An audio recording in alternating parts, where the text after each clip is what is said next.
run this race to win. How do we do that? Well, Paul said, give up some freedom. If you want to actually run these race coordinates to win, you're going to have to give up something. That might be time, talent, treasure, gratification, some of your quiet alone time. I love my quiet alone time. I love it. There's times I have to give that up in order to come out of my comfort and say, all right, it's Jesus sharing time. I don't know, however you want to say it. Another tip, how do you win this race? Jesus said, well, go and make disciples. Is that just for pastors? No. So how are you going to make disciples? You have to figure out what that means for you. Something I had to do very early in ministry. I am really shy, you guys can tell. I'm really shy. No, early on I really was.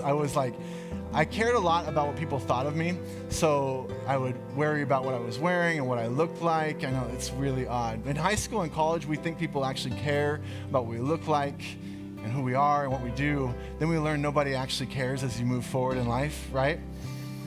So I had to, in my mind, put people around me that countered some of my weaknesses. I was a little bit weak at just kind of that first step with people. So the first guy I hired, my junior high pastor, was the most outgoing guy I've ever met in my life. He still is. We talk constantly because he makes me better. He's leading this church in Kansas. It's huge, not surprising. He would just walk up to any table, any room, anywhere, and just start talking about Jesus. And I'm like, this guy, if we're together, it's like a power team. I don't know what I add, but we add some kind of power team to this thing. And then I hired a college pastor who was also very outgoing, but in a very different way. He didn't care what anyone thought about him. And so he also pastoring a church and doing very well, talk to him constantly. He's so good. Every time I call him, he goes, why do you care what they say? I'm like, well, they said this, and they wrote me this email. He's like, what do you care? And I'm like, I don't know, but I do. Anyway, so these were the guys I surrounded myself with. What Christians do a lot of times is they insulate with everyone that believes like they do, that acts the way they do, that you just feel very comfortable around this crowd.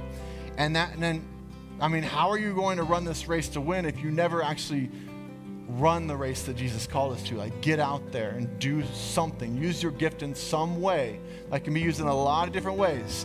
I'm not saying you have to be the missionary or the evangelist. There's a lot of gifts, but you got to push yourself to get into those places. One more tip to win this race. I'll close with this one. Serve in uncomfortable places. You got to push yourself a little bit and go, okay, I don't really want to help in children's ministry because that makes me very nervous. Perfect. That's probably where you should go.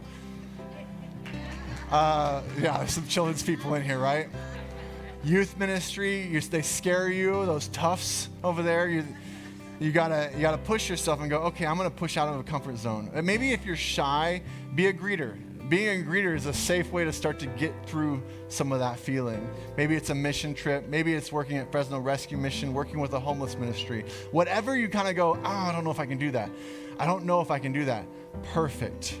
Maybe that's the step you need to take to start to push yourself just a little bit to start doing this, what Paul said.